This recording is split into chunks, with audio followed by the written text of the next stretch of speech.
It is fine, although I can't see myself live, but um, I'm assuming I'm live, but okay. I'm live, but I can't see myself live. So yeah, so this is day 7 of learning how to play the guitar. And we're going to go straight to our playlist as usual.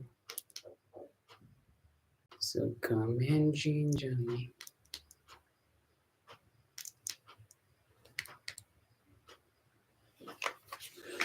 All right, that is behaving.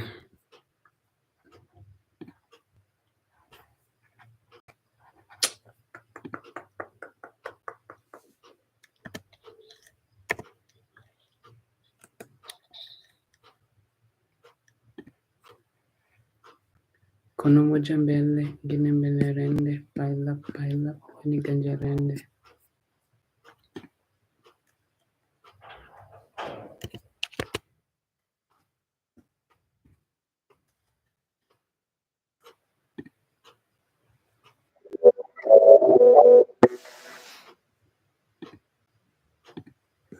So let's go to day 7.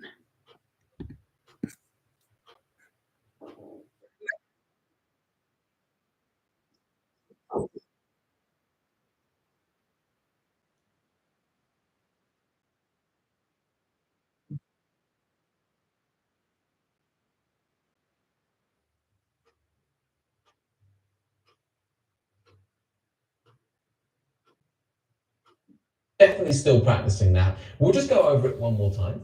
And we'll also just learn tab, okay? Because tab is the language, the written language of the guitar, really. And I need to show you how to read tab. So we're going to use the exercise that we've learned to actually write that out in tab, so you can start, or at least the first bar, so you can really start to get a feel of tab work. So pick up your guitar and let's get started.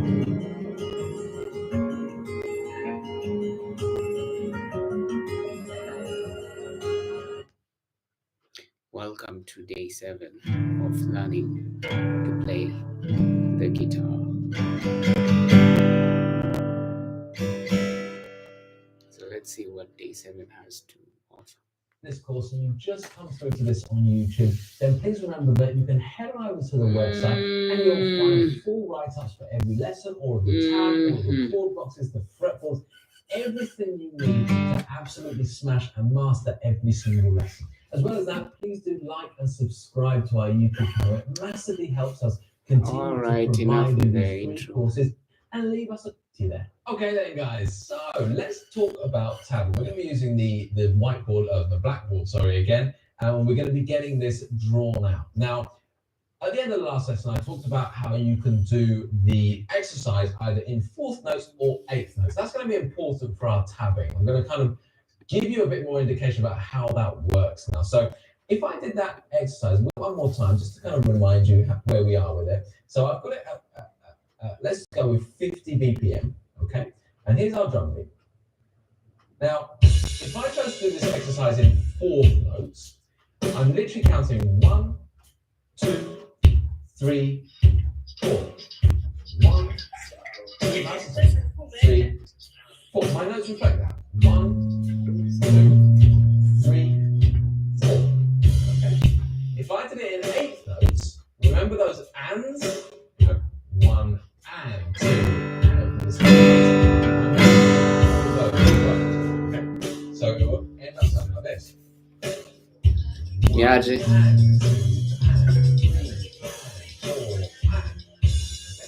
So what it essentially does by doing the 8th note version is doubles the speed. You know, because you've got an alpha 8 notes where you did play. I'm going to mute you. 4 notes, 1, 2, my bad. 3, 4, and then 8th notes, 1 and 2 and 3 and 4 and. Okay, so you've got to do double speed. So you're kind of working with one at the moment, totally depending on you. Like I said, if you're total newbie, this is the first thing you've done. 4th notes is a great idea, because you want to be making sure that technique is bang on. If you've already had a year or so's playing, or maybe 6 months, and you kind of got your fingers moving a little bit already, try and aim for that 8th note version, okay, at kind of 50 odd BPM, 45, 50 BPM. Now, tabbing wise, we've got to kind of lay down some groundwork. So let me pop the guitar down for a second, all right? Tab is a wonderful, wonderful thing. It's kind of like music, musical notation simplified, essentially. And we're not going to go into too much detail. We're just going to work out the basics of tab here at the moment. So first thing I'm going to draw out is my blank tab script. So I'm going to draw 6 lines. So as I'm doing this, see if you can guess what these 6 lines mean. So here's, let me just get this right. So 1, 2, 3, 4, 5, 6. I'll pop a bar in there, okay? So 6 magical lines. So this is your tab, okay? And as you might have guessed already, these are just the strings of the guitar, okay? And it's exactly as if you turned your guitar facing. So imagine that your headstock is there, okay? So there's your tuning pegs. Just imagine that for a second. Just visually, in terms of that's where that is. So this is the low E string, and this is the thinnest E string, okay? So let me just, because I don't want you to get confused by thinking this is literally a picture of the guitar. So I'm just going to wipe off that bit there. So 1 second, let me just make sure that is as wiped off as I can get it for the moment. There we go. So that's the kind of idea, really. So this is the low E string, A, D string, G string, B string, E string. And we now know that. We've covered that. Excellent. And what I then do is I start to suggest, by putting numbers here, that's exactly what we did. Then play the 6th fret. So yeah, that's exactly what we did. Then play the 7th fret. Then play the 8th fret, like that. So it's in one way, it's a picture of the strings, but very, very differently to the chord boxes that we looked at. It's also a timeline, okay? So your kind of, your drum beat, as I play that drum beat, is moving along, across like that. It's a timeline. This will go on and on and on.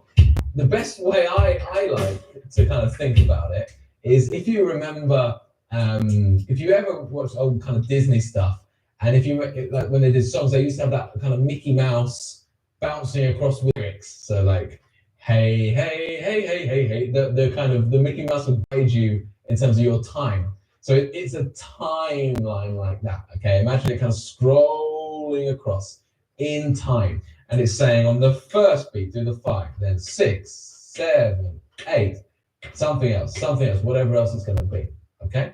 So that's kind of like your basics, okay? And for the purpose of this tab, we're going to do 4/4. So as in 4th notes. So the first exercise that I did with the 4th note. So we're going to say if that drum beat comes back in, okay? Count myself in. 3, 4. It's going to be 5, 6, 7, 8, like that, okay? So we just go along. Each one of those is a quarter value. And by the end of it, I can put in a bar line. Okay, so this is the other thing where it gets a bit confusing. Lost. If you start Confused. to a chord box and a fretboard diagram and all these things, that's a bar line now. Okay, so that's musical value is now saying this is now 4 beats, and now we're into the next bar. It's a way to kind of break up just a constant set of notes by saying these four notes fit into the bar, and then you're into the next bar. Okay, and we know that they're even as well, and that's something later down the line. They don't all have to be even, but they are in our case. Okay, so then I would then have the second bar, which is 5, 6, 7, 8. Again, okay, so let's just have a look at that. So 5, 6, 7, 8, but now we're on the A string. Okay, so we've done the E string, 5, 6, 7, 8, and now we're 5, 6, 7, whatever the notes are, no idea. But we're now on the A string. So you can see we've moved up a string, we're in the next bar along. So as the drum beat moves along, 5, 6, 7, 8, 5, 6, we're moving along like that, 7, 8, and so on. Okay. So tab, the beauty of tab is it gives you enough. Okay, as a guitarist, we're not that interested, unless you're going to go down the route of wanting to be able to sight read, which we're not setting you up here for at the moment. We're not that interested in the musical notation value, that this is necessarily a quarter note, this is maybe a dotted eighth note or whatever. But what we are interested in is knowing, okay, well, I can hear the exercise, I know what it sounds like, or I can hear the song, I can hear the solo, so I can kind of sing on a note. And that's what tab gives us. What it's saying, well, you put your finger on the 5th fret on the E string, then the 6th fret, then the 7th fret, then the 8th fret, then in the next bar, the 5th fret on the A string, 6th fret, 7th fret, and so on. So it's giving you a rough indication of the timing, and it's giving you exactly where to put your fingers on the strings. That's the beauty of tab. That's what we're getting out of tab, okay? So with that, if I pick up the guitar, that's my kind of like first 2 bars of my tab. If I pick the guitar back up, that's what I have. So I have the 5th fret. I'll get my drum beat on. So I'll count myself in. 3, 4. I've got 5th fret, 6th fret, 7th fret, 8th fret. Then I did 5th fret on the A string, 6th fret, 7th fret, 8th fret. And that was the end of our beautiful tab. And then you'd go on to write out the rest of the tab. So then you'd have a 5th, number 5 on the D string. Okay, so if we bring back the tab here, you know, I then create, I'm going to run out of blackboard here, but I create a nut, count myself in, 3, 4, I've got 5th fret.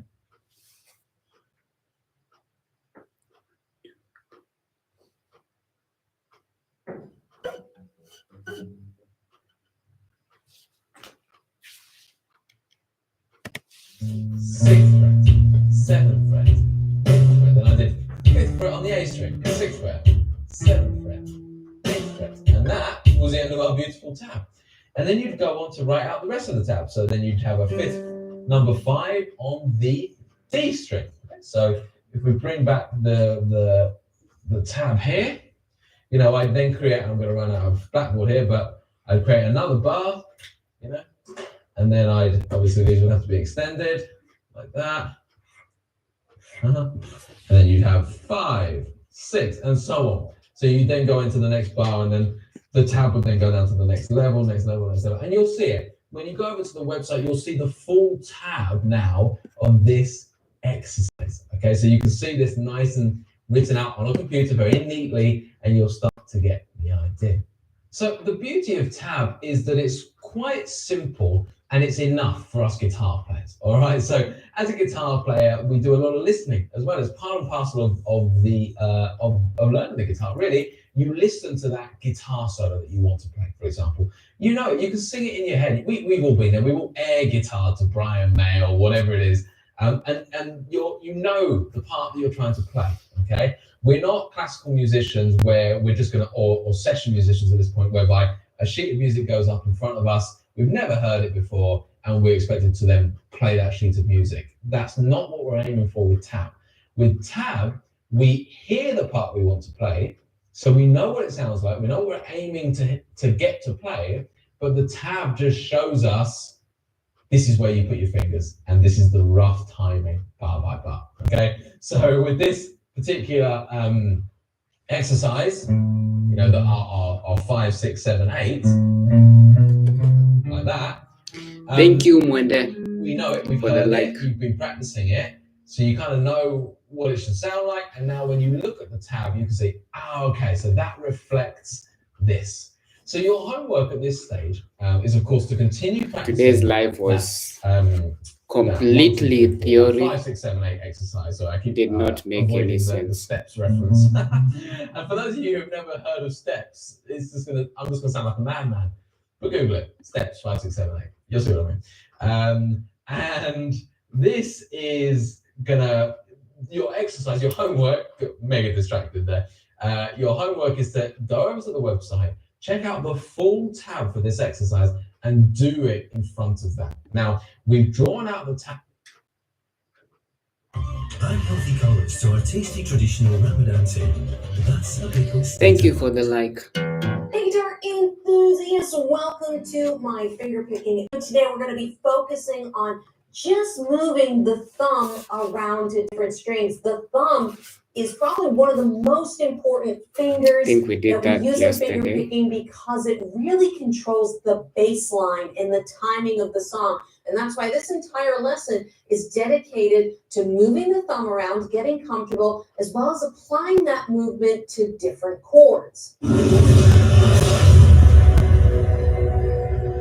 Now, this is video 2 in a 6-part series. So if you didn't see video 1, I highly recommend you go check it out up there. And if you have, make sure you've downloaded the PDF guidebook with all of the tabs and exercises for this entire mini course. The chords. Hey, guitar enthusiasts, I'm going to be showing you one of the most popular finger picking patterns that you can use over songs, but you can only use it in very specific circumstances, and I'll show you why. Now, you can only use this pattern under very specific timings, and that's going to be a waltz. Now, what is a waltz?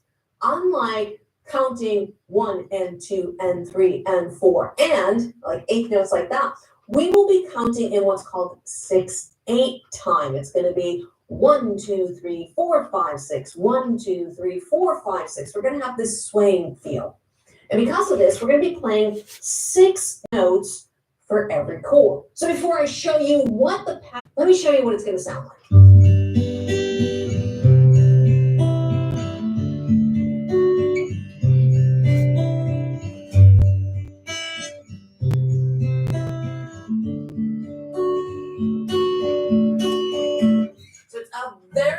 Very common pattern that can be easily applied to songs that have that swaying feel. Now, this is lesson 3 in a 6-part series, so if you're jumping in here from the beginning, you may want to go back to some of those other lessons, and don't forget to scroll down to the link below, grab your free PDF course guide with all of the tabs for this entire series. So let's talk about the individual chords and what we're going to be doing. All right, let's start with that G chord. Now, this is a 6-string chord. So this pattern is going to work for chords like G, E minor, okay, even bar chords. You know, if you got an F bar chord, all right, any 6-string chord, this pattern would apply to.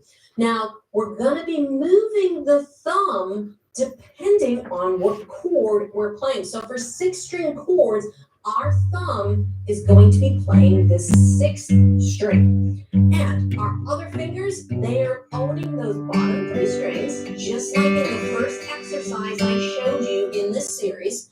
And we're going to be playing a pattern that's going to be strings 3, 2, 1, 2, 3. And that's going to be fingers I, M, A, M, I. Okay, just a quick review. Index finger is I, middle finger is M, and the ring finger is A. And your thumb is P. That's what those little letters are on the tab. So for a G chord, it would be strings 6, 3, 2, 1, 2, 3, or P, I, M, A, M, I. Now, as a little note, you can see I'm going back to my bad habit of putting my, and not that it's a bad, there's lots of players who put their pinky down here for support. It's just how I got comfortable finger picking. If you find that comfortable, go right ahead and do that. Just make sure if you are using your pinky on the body of the guitar for support, that you're not landlocking it. It's got to be loose. It's got to be able to move around.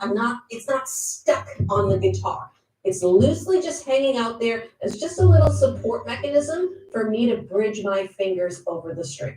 So let's play that G chord again. Starting from the top, I'll count us in. It's going to be 1, 2, 3, 4, 5, 6. P, I, M, A, M, I.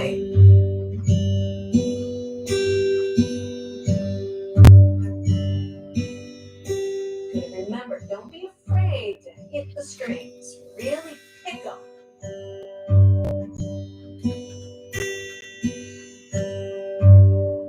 So that takes care of our 6-string chords, but what do we do when we have a 5-string chord? What if we have a chord like C major or A minor or even a B minor. Okay, what happens when we have these other chords? What we're going to do now is the thumb is going to own the fifth string, all right? But the great thing is nothing changes with the other fingers or strings. So we're still playing P,